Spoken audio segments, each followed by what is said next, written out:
Shalom saudara yang diberkati Tuhan, selamat Pentakosta yang berarti hari turunnya Roh Kudus bagi setiap murid-muridnya.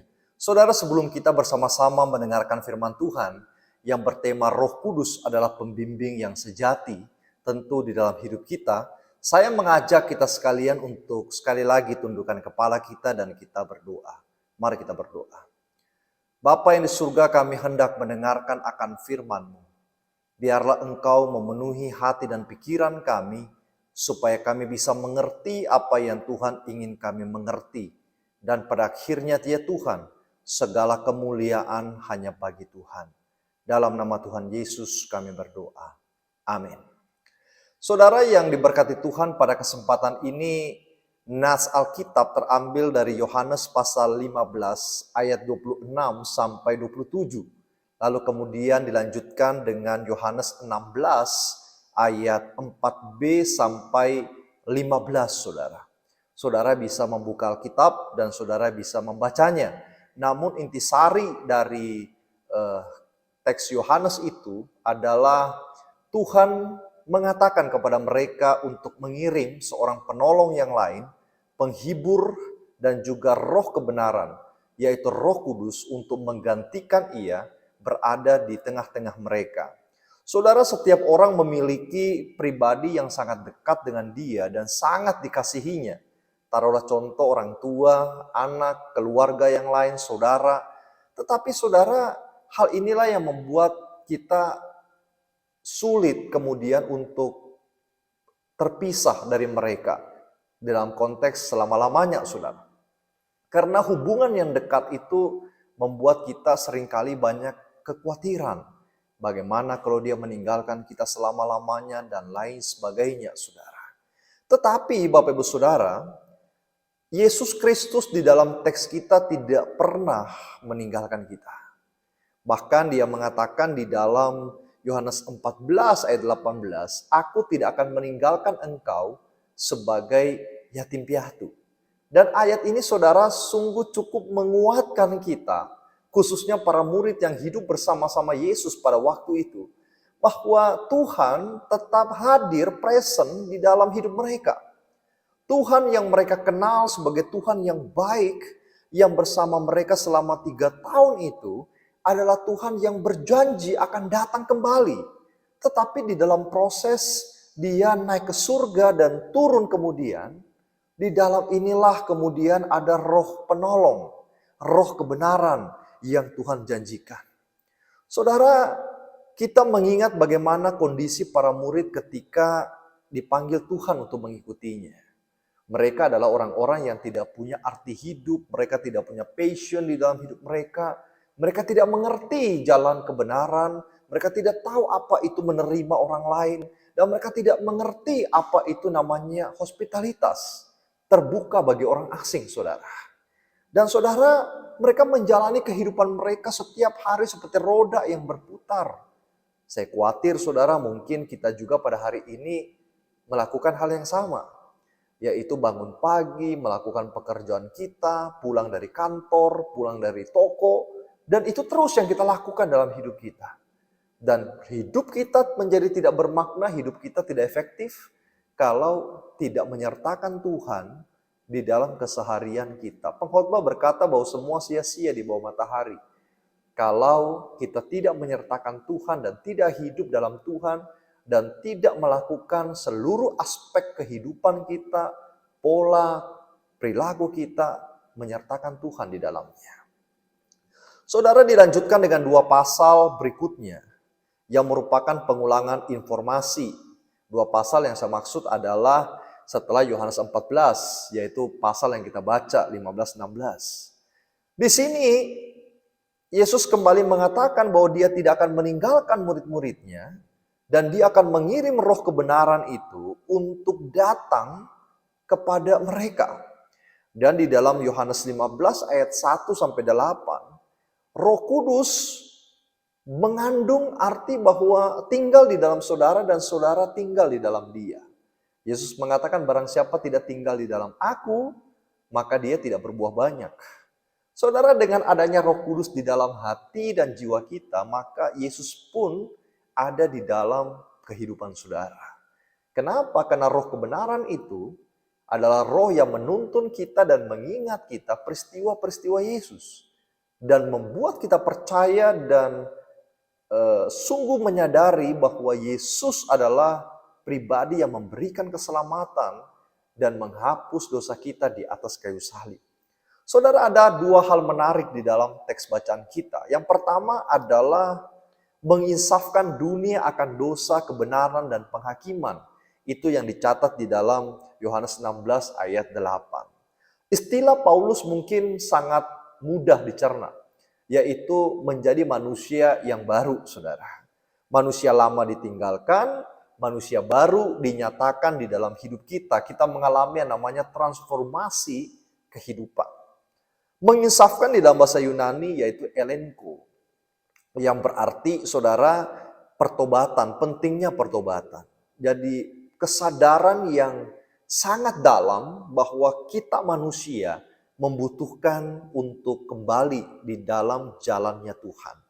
Dan juga menyatakan Yesus anak Allah. Roh Kudus itulah yang membuat kita mampu untuk kemudian berkata dengan mulut bibir kita bahwa Yesus itu adalah Tuhan. Dan juga membuat kita percaya bahwa penghakiman akan terjadi suatu kelak nanti. Inilah yang disebut sebagai penginsafan. Menginsafkan kita, membuat kita mengerti dan kemudian bertobat. Saudara, memberi pengertian kalau hidup ini memiliki goalnya, tujuannya. Tuhan punya rencana, kita harus melakukan sesuatu untuk memuliakan Tuhan. Dan di dalam peristiwa Pentakosta, di dalam Kisah Para Rasul, para murid berbicara asing dan ada dua respon orang waktu itu. Ada yang sungguh-sungguh bertobat dan percaya memuliakan Tuhan. Tetapi respon yang lain adalah mereka mengatakan mabuk oleh anggur. Saudara, peristiwa Pentakosta adalah peristiwa yang membuat kita mengerti bahwa Tuhan ingin kita mendapatkan tujuan hidup kita. Tuhan ingin kita memuliakan Tuhan melalui mulut bibir kita dan apa yang ada di dalam kehidupan kita. Tuhan inginkan orang-orang yang berada di situ mengalami transformasi kehidupan. Dari hidup yang jahat menjadi hidup yang baik. Dari hidup yang lemah menjadi hidup yang kuat. Hidup yang penuh duka menjadi hidup yang penuh pengharapan. Dan di tengah-tengah semuanya itulah Pentakosta kita sebut sebagai di mana Roh Kudus berdiam untuk selama-lamanya di dalam hati kita, memberitahukan kebenaran dan menghibur hati yang kosong. Saudara, Mazmur 103 ayat 5 dan Yesaya 40 ayat 31. Itu ada satu hewan disebut di situ yaitu Raja Wali, saudara. Burung Raja Wali, engkau akan mendapatkan kekuatan baru seperti burung Raja Wali. Saudara, burung Raja Wali itu rata-rata hidup di 70 tahun. Tetapi di usia 40 dia akan mengalami suatu masa yang begitu sukar di dalam hidupnya. Disinilah titik di mana Raja Wali itu harus memilih. Mati di usia 40 atau mati di usia 70. Saudara, pada usia 40 paruhnya tumbuh lebih panjang. Lalu kemudian melengkung menuju kepada lehernya. Dan kemudian kukunya menjadi panjang sehingga dia sulit untuk berada atau hinggap pada sebuah tempat. Bukan cuma itu, juga bulu-bulunya akan menjadi kusam. Dia menjadi tidak indah lagi. Otomatis terbangnya tidak akan tinggi dan tidak akan jauh. Saudara, di dalam kondisi inilah ada pilihan. Yaitu burung Raja Wali, maukah engkau tetap melanjutkan hidupmu atau mati sampai di sana. Maka tidak sedikit burung Raja Wali memilih hidup yang panjang. Maka dia akan terbang menuju ke sebuah pegunungan dan di dalam pegunungan itulah dia akan mematuk paruhnya ini di batu, saudara. Dan itu tidak gampang, itu sakitnya luar biasa.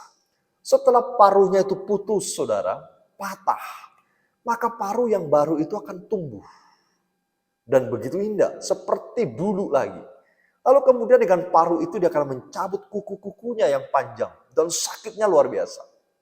Setelah itu dia akan tunggu sampai kukunya panjang dan dia mencabut bulunya yang kusam. Supaya bulu yang baru akan lahir atau tumbuh. Saudara, yang dikasih Tuhan itulah transformasi. bahwa hari ini mungkin kita juga memiliki Roh Kudus dalam hidup kita. Tetapi di titik tertentu, pada tahun-tahun tertentu kita mulai lemah di dalam iman kita. Kita mulai capek, kita mulai menurun semangat kita di dalam melayani Tuhan, di dalam mengikuti Tuhan. Padahal dulu 20 tahun yang lalu saudara berkata, saya ingin follow Jesus dengan semangat yang begitu tinggi. Tetapi pada hari ini saudara mungkin berkata dengan penuh kelelahan, capek. Transformasilah hidup kita. Karena Roh Kudus masih ada di dalam hidup saudara. Seperti burung Raja Wali untuk terbang tinggi dan diperbaharui setiap waktu dalam hidup ini. Saudara, Roh kebenaran menyatakan Yesus, menginsafkan dunia dengan gema suara bahwa kita butuh pertobatan, kita butuh refresh, kita butuh disegarkan kembali. Dan tetaplah berjuang di dalam iman saudara. Yang kedua, Pentakosta berarti kebenaran menjadi omnipresent, saudara. Kebenaran menjadi omnipresent. Omnipresent artinya di mana-mana. Jadi kebenaran itu menjadi di mana-mana. Pada saat Allah menjadi manusia, saudara dan saya melihat sebuah keterbatasan yang luar biasa. Di awal perjalanan Yesus nampak bagaimana bayi Yesus itu dibawa lari oleh orang tuanya ke sana kemari.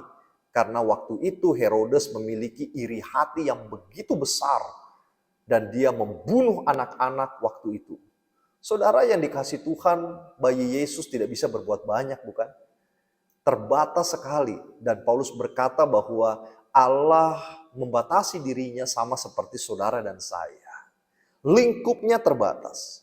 Kita perhatikan juga orang-orang yang terus menunggu rindu kehadiran Yesus di kampung mereka, di desa mereka, di kota mereka, agar mereka bisa bertemu dengan pribadi sang kebenaran itu. Keberadaan Yesus menjangkau jiwa-jiwa yang tersesat pada lingkup yang terbatas. Di Galilea 80% dan juga di daerah lain 20%. Lingkup terbatas sebagai manusia yang berfisik, saudara. Ruang dan waktu mengikat Yesus karena Yesus sebagai manusia dan Allah yang menjadi manusia inkarnasi, saudara. Yesus mengerti bahwa Roh Kudus harus turun agar yang terbatas ini menjadi tidak terbatas. Kebenaran ini menjadi omnipresent. Kalau Yesus tetap ada di dalam dunia ini, maka kebenaran itu tidak akan begitu luas tersebar di mana-mana di penjuru dunia. Karena Yesus sebagai manusia, Allah sebagai manusia sangat limited, sangat terbatas.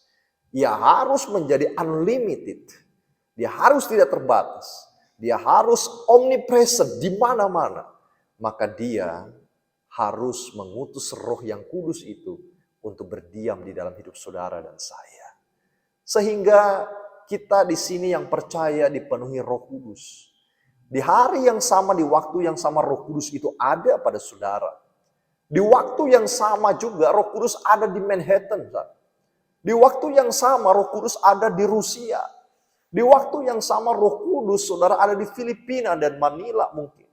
Ada di Tokyo, ada di Singapura, ada di mana-mana saudara. Omnipresent, di mana-mana. Seorang anak yang akan operasi dan operasinya sangat berbahaya. Seorang dokter bertemu dengan anak usia 5 tahun itu. Dia berkata, "Nak, dokter akan mengoperasi, memotong dadamu, melihat kerusakan pada dirimu. Tetapi dokter harus ngomong sama kamu, entah kamu mengerti di usia kecil ini atau tidak, bahwa operasi ini adalah operasi besar yang sulit." Saudara, anak kecil ini tidak menunjukkan ketakutan. Tetapi dokter itu berpikir bahwa namanya anak-anak mungkin belum mengerti. Saudara, anak ini mengerti. Dia berkata kepada dokter, "Ini saya bukan anak yang bodoh, dokter." Tetapi saat dokter memotong dada saya, membelah dada saya dan melihat isinya, saya yakin dokter akan menemukan Yesus di sana.